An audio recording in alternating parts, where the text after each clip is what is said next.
Introducing V-Series by Vivotek. NDAA compliant, TAA compliant, and manufactured in Taiwan, our newest product series is perfect for large enterprise jobs like airports, government buildings, municipal projects, and pretty much anything else you can imagine. However, they are simple and cost-effective enough to install in small businesses and residential applications as well. With Vivotek security cameras and recorders, we are able to bring you our most flexible CCTV products yet.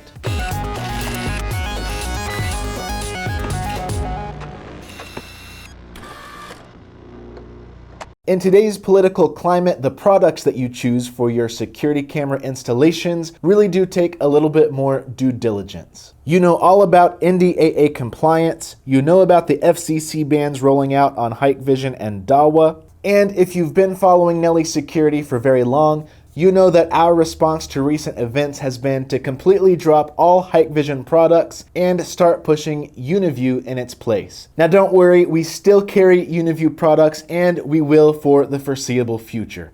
These are excellent products. They're all NDAA compliant. They don't contain the high silicon chip. They're not targeted by the FCC. But the only thing to keep in mind with UniView is that they're still manufactured in China. This means that even though they are NDAA compliant, they are not TAA compliant. What exactly does TAA compliance mean? Well, we are going to have another video exploring this topic more thoroughly, but for now, here is a quick nutshell explanation. TAA stands for Trade Agreements Act, which is a legislation that came about in the late 70s as a way to improve international trade between the US and various other countries. The People's Republic of China is not one of these TAA designated countries, so it doesn't matter how NDAA compliant a camera is. If it was manufactured in China, it cannot be TAA compliant. Why is this important? Well, there are some jobs that do require full NDAA and TAA compliance. You might have clients with strict country of origin requirements, and in that case, you're definitely going to want to be aware of what the TAA is and which products are manufactured in a designated country. Now, while China is not one of these countries, Taiwan is. So unlike UniView, all Vivotek cameras and recorders are both NDAA compliant and TAA compliant. That means these can be installed in virtually any scenario. You're going to be able to install all of your products with peace of mind, knowing that you're providing your client not only with fully compliant products, but also with top-of-the-line security technology. With all of that out of the way, let's take a look at what we have here. At the time of this video, around the middle of May of 2022, we have 3 Vivotek cameras and 2 Vivotek NVRs.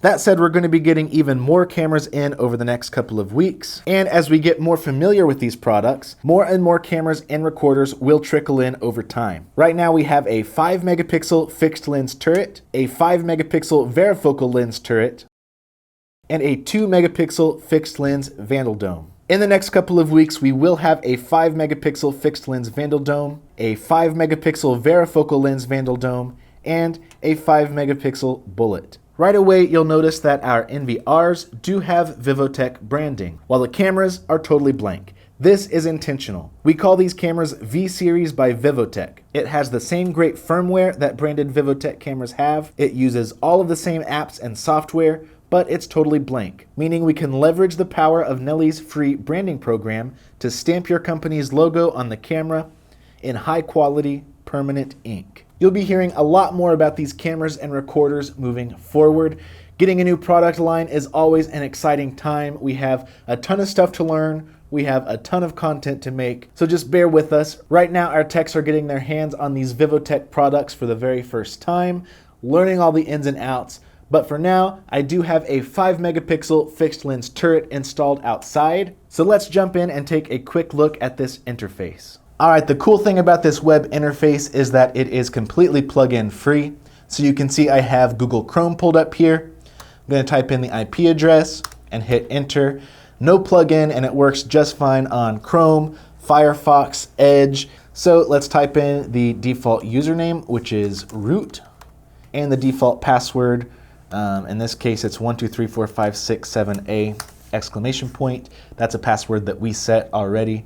The default password on this is either going to be 123456, or as soon as you pull up the web interface for the very first time, it might ask you to just insert your own password right away.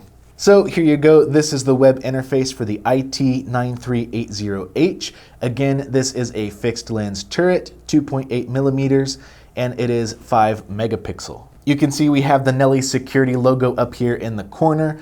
That's not going to be there when you get this by default. You can actually add your own logo up here. That's something that I'll show you how to do in a later video. There's actually a lot of customization you can do on this interface. You can change the camera model number. You can change the color scheme. By default, it's this light blue, but that's all stuff that we will get into later. You can see here on the live screen, we have the ability to take a screenshot. We can stop the live view completely. We can adjust the volume. We can mute the camera. I have my speakers turned down right now, but this camera does have a built-in microphone, so you can adjust all of that volume right here from the live view. Or we can click this to turn this into a full screen view, and we have that big, beautiful 5 megapixel image ready to go. This is a max frame rate of 20 FPS, which the eyeball perceives motion at just under 24 frames per second. So it's not incredibly buttery smooth or anything like that, but it is an excellent picture. It looks great. Real quick, let me walk you through some of the configuration menus that we have here. Under System, we have General Settings, Homepage Layout. This is where you can edit your logo and the colors and all of that. We can toggle open the Media tab here, which has all of our image settings, our video settings, audio. You can set up different media profiles with this, which is pretty cool. Under Exposure, this camera does have a wide dynamic range. Event and Applications is where you're going to set up motion detection. So if we come into Applications, click Motion Detection, we can add intrusion boxes where we want the camera to detect motion. So here's a box I set up earlier. You can drag these corners and maybe you want the whole screen. If you do that, then anything that happens in the field of view of this camera is going to trigger a motion event. Or, you can make this just to, maybe we want just that sidewalk over there. And you can change the size of the item you want to track, which again, this is really convenient, really intuitive. So we can say we want to only track objects that are this big, then maybe we'll only get humans and not, tiny squirrels running past the screen or anything like that. Now we can click Save, but by default this isn't doing anything when we set up a motion detection application. We have to go into Event to set it up by clicking Event and then Event Settings. Under Event Settings, we can add a new event, and it's going to take us through this wizard to set it up. First, we can enable it. We can call it Sidewalk Motion Detection. We want the schedule to be always. We're going to go to the next menu, which is Trigger. The trigger is going to be based on video motion detection, and we are going to choose our motion detection rule, which is just motion 1. You have all these other triggers that you can set up an event for, such as a system reboot, audio detection, tampering detection. You can even set up manual triggers, which you can trigger from the live view. Next, we'll come to Action. Right now, we don't really have anything set up. You can set this up with an SD card.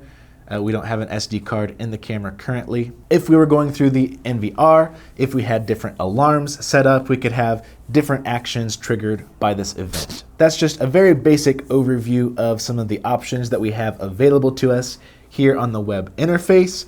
Again, stay tuned for future videos because we will go a lot more in depth. And one last thing I want to show you before we end this video is the mobile application, VivoCloud. This is how you're going to be able to view and manage your cameras from your mobile device, both when you're connected to the same network and remotely through the Vivotek Cloud. Once you're logged into your cloud account, simply go to Add Device. For this video, we're just going to add from a list, and that's going to search for all of your Vivotek devices on your network. You can see we can switch between NVRs and cameras. I currently have one of each set up. Let's add this NVR.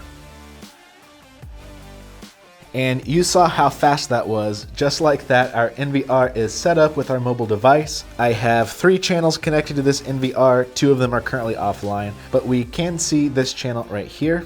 We can double click to make it larger. And from here, we can take a snapshot view playback files, manage basic configuration settings. Like everything else, we're going to go much deeper into this app in a future video. And that is V-Series by Vivotek. We hope that you are as excited about these new products as we are. If you are, be sure to check the links down in the description below. Go visit our website, learn more about these products, and maybe pick up a couple for yourself. Subscribe to our YouTube channel and follow us across social media because, again, we have a lot of content coming out soon on these Vivotek cameras. We've got a lot planned, so be sure to turn notifications on if you haven't already. Thank you guys so much for watching this video. Happy installing, and I will catch you in the next one.